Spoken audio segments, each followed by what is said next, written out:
What's up, internet? How you doing today? Want to talk about some guitar pedals? Want to talk about running vocals through guitar pedals? Then this is the video for you. Let's do it in 1 minute or less. Actually, it's going to be a few minutes. I'm sorry. For those of you that are fans of the channel, you may remember that I made a video pretty similar to this several months ago. However, I have made some pretty significant upgrades to my board since that video was made.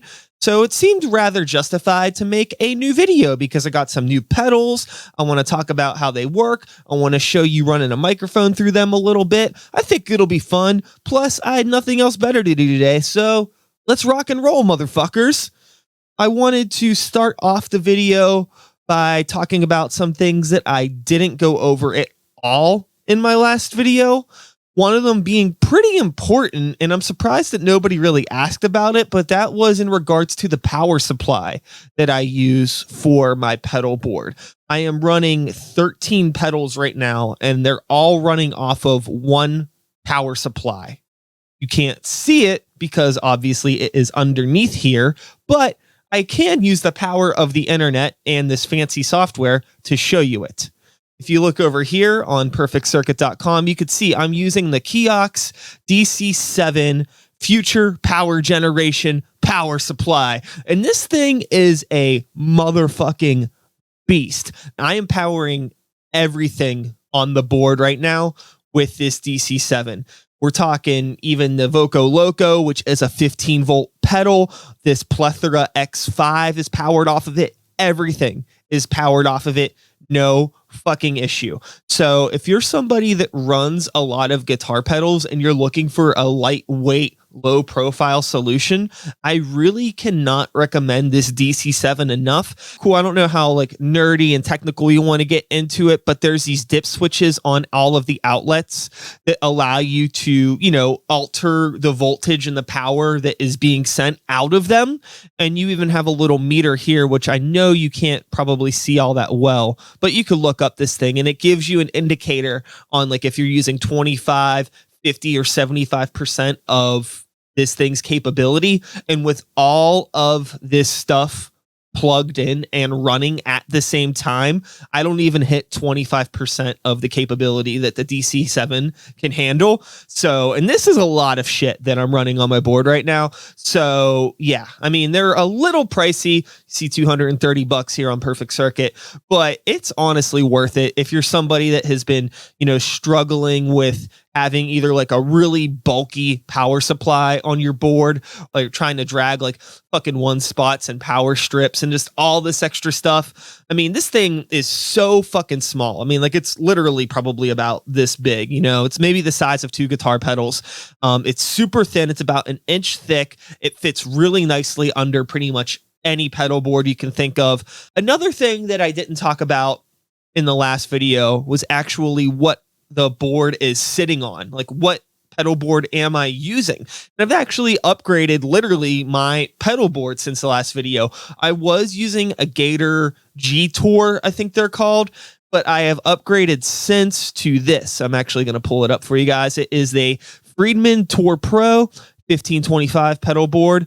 This thing is really, really, really nice. Let's pop over to this other camera real quick so I can kind of show you guys what's up here. So one, it's a 2-tier system, which I think works a lot better in a live environment for me. I would be having a lot of issues when trying to change effects on the fly. I do a lot of quick things. I'm moving around a lot because I'm not like very stationary. I'm using this for vocals and I'm running around and doing stuff. So it was always easy for me to maybe hit the wrong thing or bump something just because I didn't have that extra elevation. The other thing that I like about this board is that there's just more space. Granted, all of this stuff did fit on my old board, which was maybe about 75% the size of this one, but it was really crammed together. You know, this has a bigger stage profile, but it's nice to have that extra space. The other thing that's really cool about this board is all of the manufactured holes that are available. So like on the tops and bottoms of everything here, you can maybe kind of see it here underneath the Arpanoid. There's holes that are all align under all of these pedals, which is great for running things. And there's also holes behind everything as well. And on the back, which you can't see, there are holes on the back. And then as well as underneath here, there's also holes for you to run cables. So it is so easy to switch things out. It's a little bit pricier. I'm not going to lie. You know, spending $280 on a pedal board isn't the best, but it does come with this sweet ass case, and it's, you know, it's built to last. You know, I have a lot of reasonably expensive shit on this board, so I should take care of it well. For me, I feel like it's worth it to spend the extra money if you're getting something that, you know, functions really well and doesn't give you a whole heckin' lot of grief, because when you're in the middle of a performance, the last thing that you want to do is have a mistake happen that's going to throw you off your game, hitting two pedals at once, or things just being, you know, smushed together. It wasn't a good look. But now things are good. So a little earlier in the video, I had mentioned that I filmed a video similar to this a few months ago. Maybe you've seen it, maybe you didn't.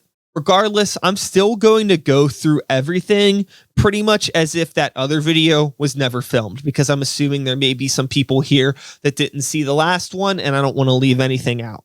Everything starts here with the Voco Loco. This is made by Radial Engineering out of Canada, a really fucking cool company. And this is a vocal preamp and effects loop inside of a DI box, which is so crucial for this whole board to work. The way it works is very, very simple, but it's super effective. You know, you have your ins and your outs, and then you have a preamp and EQ section in here, which basically gives you control over your microphone input, and then your lows and your highs. And then there's also the effects loop, which you could control your send, receive. There's a tone, which is basically more of a generic low EQ, low high pass EQ fucking thing.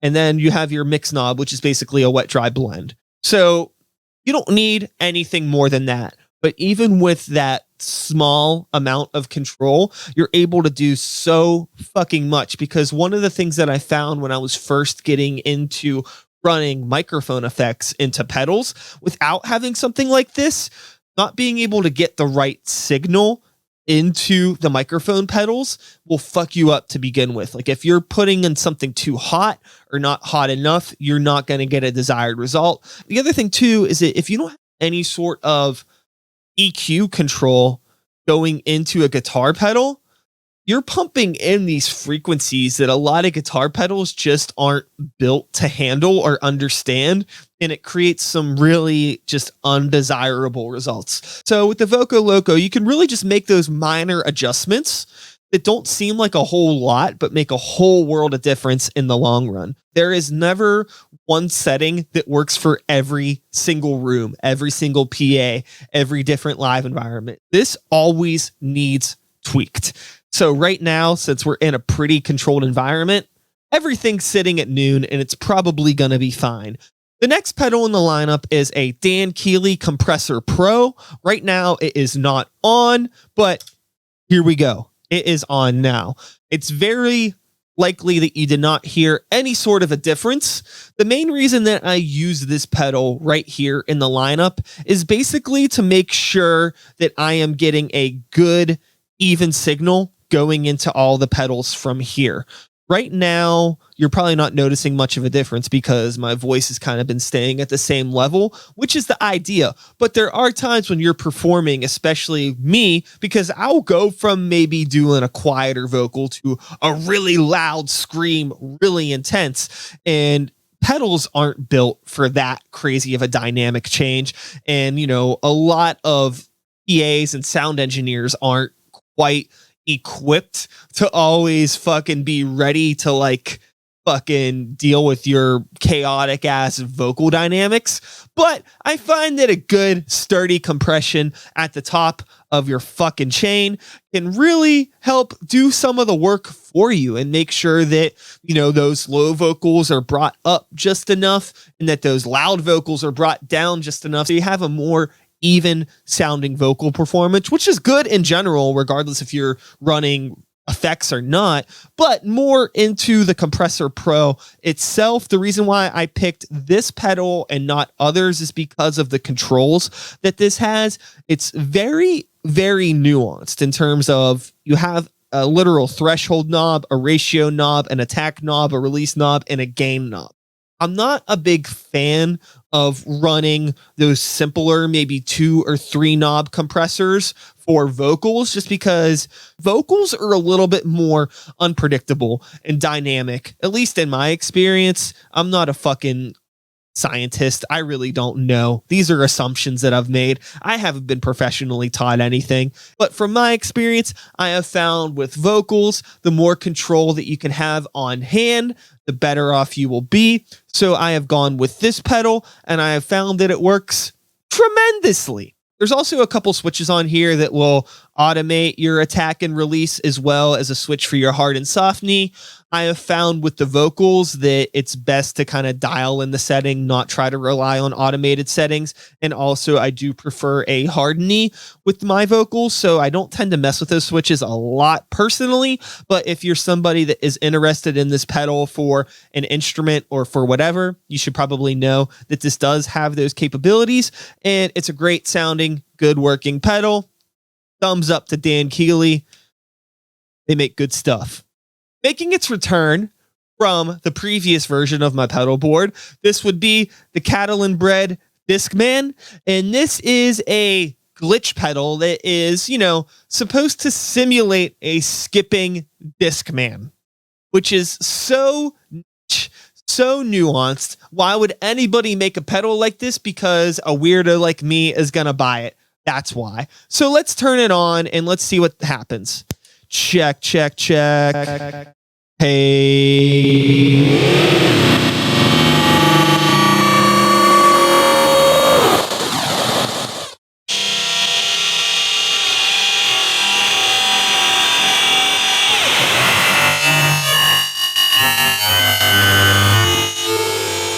So basically, that's what this thing sounds like all the time. You could do some pretty cool things with it. It's a little hard to control, but that's kind of the point as far as I'm concerned.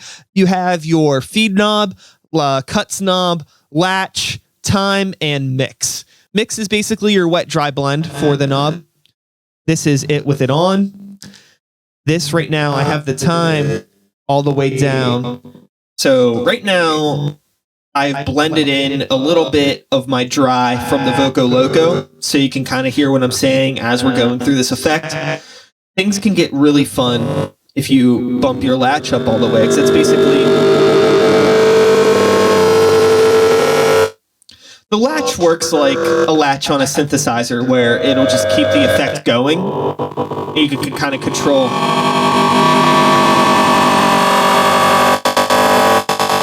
You have a really short latch, you could do some pretty cool short time delays. And the delay's fucking me up when I'm trying to talk. But if you do if you keep your latch down, it actually helps wrangle in how out of control the pedal can get. I turn this up all the way. Check, check, check. You hear now it's starting to... It almost kind of like makes things a little bit more random and just a little bit more aggressive. Now, on the feed knob, I think that's pretty much just like a general feedback knob where it's like, okay, how much are we feeding back this signal into the effect to really make this thing freak out? So if you turn this thing up, that's way too much. So yeah, whenever I'm using this pedal, it's usually in more of a interlude section, an ambient freak out perhaps. I like to run it with a delay, a reverb, a phaser. There's some really cool fun stuff that you can do with this pedal, and I have yet to find a way to really control it enough to do anything like vocally with it that is very specific or anything that I can like replicate time and time again, which, sucks. But the randomness of this is what I think makes it great. So that's why it's on the board. There's other things on here that I have much more control over that we will get into. But that, in short, is the Catalan Bred Discman. Let's turn that off. I'm not sure how you pronounce this brand's name or how you pronounce this pedal properly, but the Scrutator by Maleko. This is a bit and sample rate reduction pedal, and let's just turn it on so you can hear what it does. So right now it is on, but the preamp on it is all the way down. I'm just going to start turning up the preamp and you'll be able to hear, there we go. This is pretty much the settings that I have been using this on. I have not been able to play a show yet with this pedal, but I'm just going to kind of go through and show you what some of the stuff this thing can do.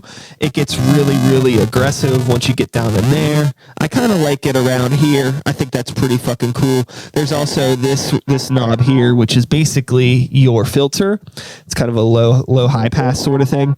And right in here, I tend to find that it all the way up is pretty much where you want it. You also have this knob here that will do that if you really want to get that frequency going. I imagine in a live environment, that's not a frequency you want to be pumping through a PA. I tend to keep that down around here. I think it's pretty cool. All right, so then you also have a wet dry knob in here, so I can turn this down. I think that, if you have this at 100%, it's a little bit too much. 100%. I like having that 50-50 in there, so you're still getting the clarity of what's going on, but you're also getting the effect. And that is something that I found to be a big problem with a lot of the vocal effects in a live environment. I really, really like it when these freaky pedals have a wet dry knob, because being able to blend those signals however you want for the desired effect, specifically for each effect, I found has been huge for me, and being able to really fine tune my sound and making sure that, whenever I'm kicking an effect on, it's not going crazy through the mix or that it's not getting lost. That's the other thing too, is just, when you're running all of these different effects, there's so many different volume switches and little things that can be pretty out of control. So the more control that you can get out of a pedal, the better, as far as I'm concerned. I'm very much the more knobs, the better sort of person. I know there are people out there that love minimal pedals, and I totally get it, but the more you can give me, sign me the fuck up. I love being able to have control over every tiny nuance of what a pedal can do. It works so good for me, and I think it works really good for vocals, because I've said it before. I'll probably say it a dozen more times. They're incredibly dynamic and all over the place, and it can be really, really hard trying to keep control of all of this stuff, especially in a live environment. So back to this pedal. I feel like it has the right amount of grit, the right amount of bit crush, and the right amount of clarity with your, mix knob, that you can still hear what I'm saying, but it has the desired effect, and it's not too much. It's an effect that I really wanted for a long time on the board. I wasn't able to replicate it, but now I have, and I am happy. So thank you to Maleko and the Scrutator, because this is a really cool fucking pedal. And this is the Arpanoid. This has been on the board for quite some time. Much like everything else on this board, you have really cool control over your wet and dry. They're actually in two different knobs, which is awesome, because you can actually boost your volume on here if you wanted to, or you could just go if you want to go nuts. I tend to like this effect on a 50-50 wet and dry. I don't like it all wet, and I think that if you have too much dry, you get a weird delay. But the delay can be pretty cool. I find that if you bump your rate down and your steps up, then it starts to sound really crazy, but I tend to keep it a little bit more wrangled in, somewhere around here. It's a cool, slapback / weird out of control pitch thing. Whenever I use this thing, I will use it really briefly. We have a song called Everything Uncomfortable, and I like to use it at the end of the hook going into the verse. God damn it, this camera froze. How long has that been frozen? How long has this camera down there been frozen? All right, what the fuck were we talking about? The Arpanoid. Okay, yeah. So an example of how I use this pedal would be at very short, unexpected times. We have a song called Everything Uncomfortable, and I like to use it at the end of the hook going into the verse. So it sounds something like this. It's like, nothing less than a mess. Everything is uncomfortable. Dodging bullets ever since I was a young buck. So it's very like, just that one, like, nothing less than a mess. Everything is uncomfortable. It's like, whoa, what was that? It's like this really weird, subtle sort of thing that is fun, and it plays with the line because the line is everything is uncomfortable, and you have this weird sort of semi out of pitch delayed sort of thing bouncing around. It's fun. I like using it in settings like that. Nothing too out of control, not too crazy pitch shift. None of this like wow, like you're going way up there. I like to keep it a little bit more wrangled in so you have control over the rate, your steps, a wet and dry, and then there's this like 1 through 8 of like different settings that are in there. I don't know all of the nuances offhand of what all the settings do, but I like setting 6 just from trial and error. That's my favorite. And you also have a direction switch on here, which controls basically this, like if you're going notes up and down, or just down. I keep it in the center. That's how I like it. But this pedal is capable of a lot. Admittedly, probably capable of a lot more if you're running an instrument through it rather than a vocal. But I have found some pretty fun ways to use it with vocals, so it has stayed on the board. It is such a unique sounding fucking pedal, and Earthquaker's a really cool brand. So I feel like, you know, being a little bit of a bougie bitch, I gotta have a Earthquaker pedal on my board. All right. So the next pedal in the lineup is something that all of you are probably familiar with. While you may not know the pedal itself, you know goddamn well who made this pedal. This is Boss. This is the VO1. It's the vocoder, and it sounds like this. Well, it sounds like this right now because of the way that I'm running it. Hey, yes. There are some different effects on here. You can do this. Check, check, check. Hello, hello. This is a vocoder, and it sounds like this, or it can sound like this. This can sound like this. I am not using this pedal correctly. Some of you that may know how this pedal works, you may be like, how the fuck is this thing running? And this camera down here froze again. When did that freeze? Oh boy, it's all going downhill. Now, since I'm only doing vocals, what I've actually done is I have kind of bootlegged this cable together here, which is a right angle 1/4 inch to a right angle XLR. So basically I'm running this input through the send and then into the microphone input. So I am vocoding the microphone into itself to make this thing work. I have been using this a little bit more for the Some Faith stuff, which is a new project I'm doing. That camera fucking froze again. This is just going to be a running joke for this video, isn't it? As I was saying, I use this more for the Some Faith stuff, which is a new project that I am doing. And we are using this pedal board for a lot of that stuff, which is pretty cool. So, you know, I'm using this for more than one project now, which is fun. And moving on. So the next pedal in the lineup here, these were on my old board as well. These are the JHS little black amps.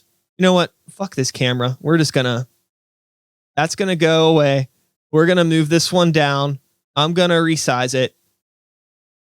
This will work, right? That's fine. That's what we're doing.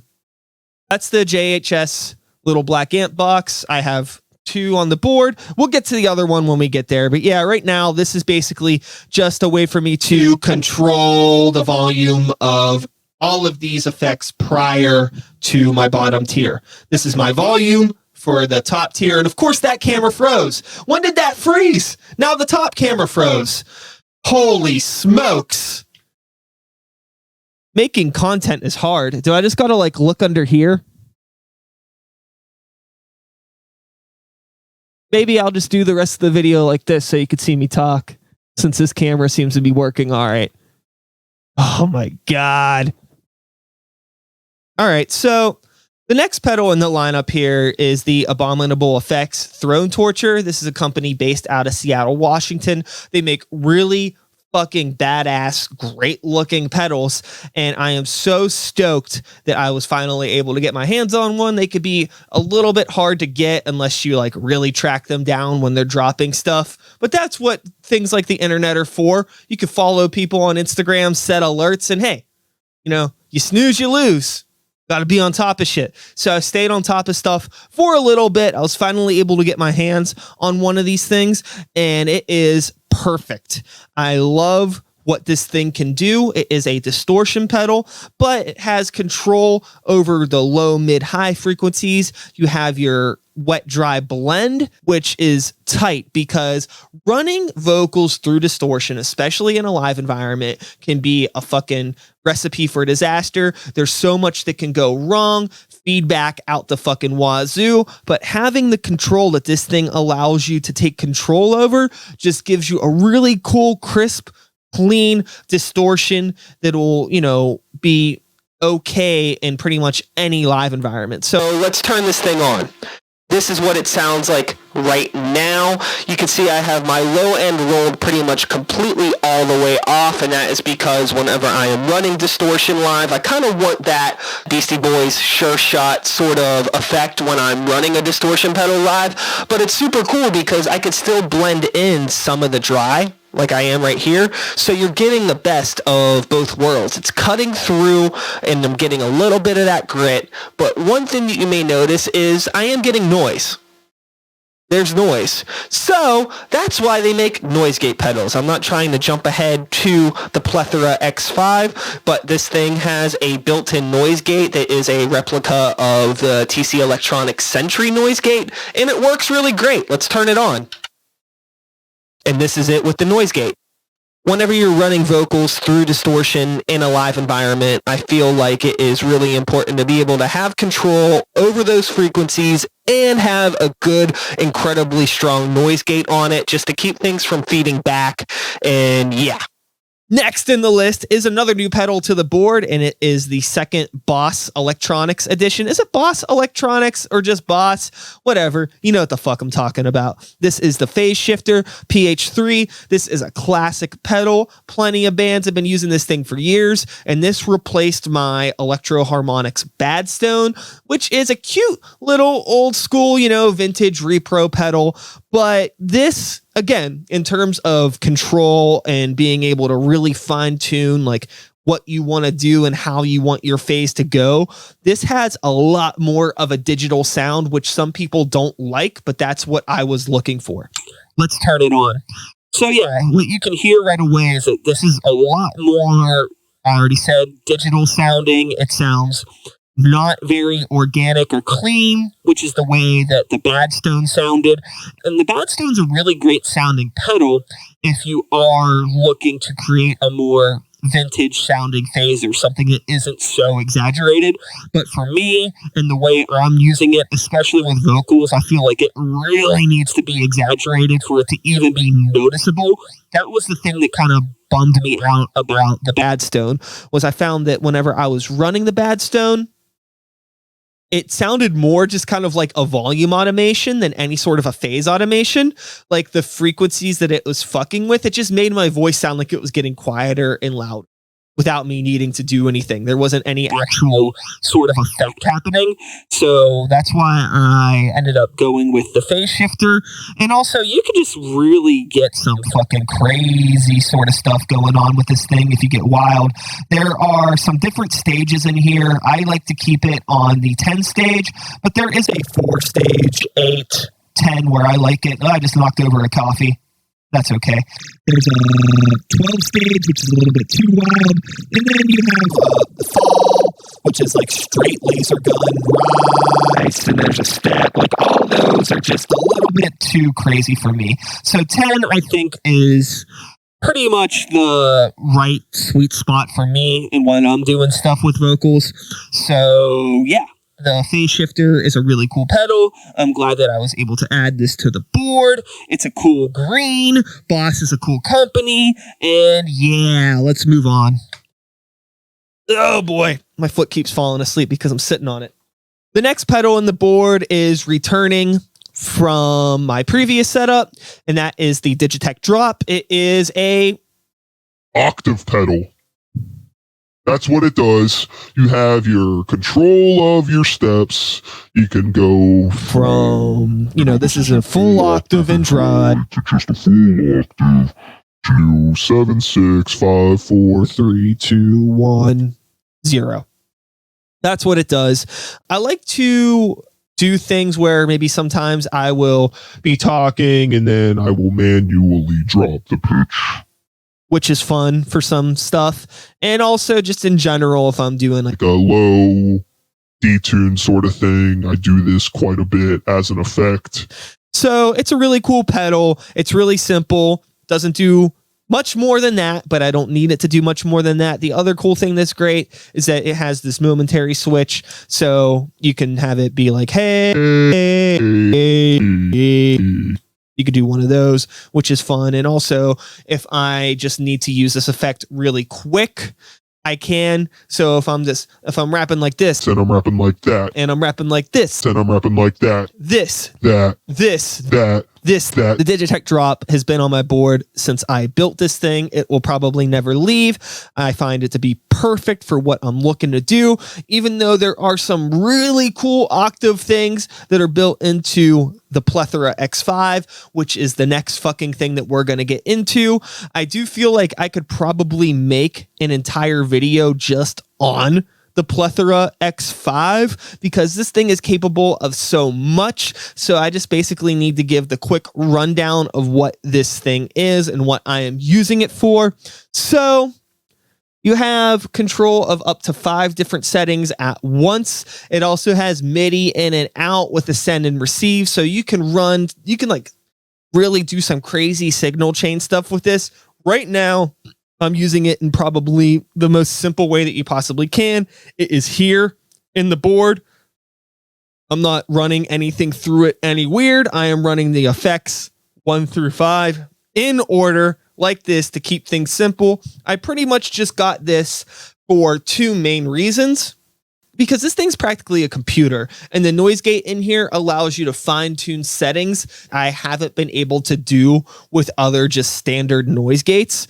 Again, guitar is one thing, but running vocals through this shit, I find that you need just a little bit more control to make sure you're getting the right settings. And I wanted a good, basically computerized noise gate. And I wanted to have a delay pedal that I could assign BPMs to and create a storage bank of all my songs. So whenever we're going through a set, I could basically just flip to the next storage bank and I don't have to worry about adjusting my BPM or, anything like that. Just be ready to go. And if you want to change to the next song, you just triple tap and then you can use this to switch between songs. I know that you could see those are all the different songs that are in our current set. Go to there and then everything is set up. So for this track, I do use a flanger and some effects. So that's kind of already pre-set up on there.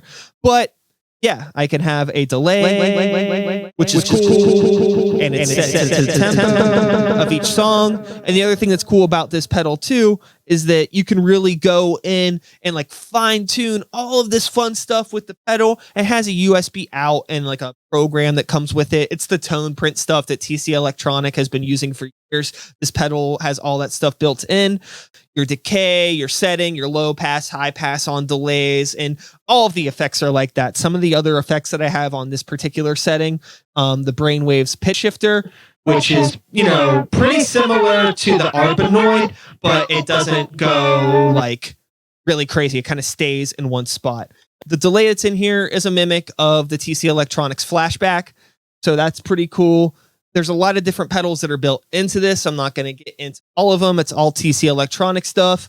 Like I said before, I could probably make a whole video just on this pedal alone. I'm not going to do that today. I'm just doing the bare minimum rundown of what this thing does. And yeah, that's the TC Electronics Plethora X5. So moving on to the end of the board here, this made its way from the last board. This is another pedal that will probably never leave. This is the Electro Harmonix Canyon. I use this pedal specifically for 2 different things. One of them being very, very big reverbs.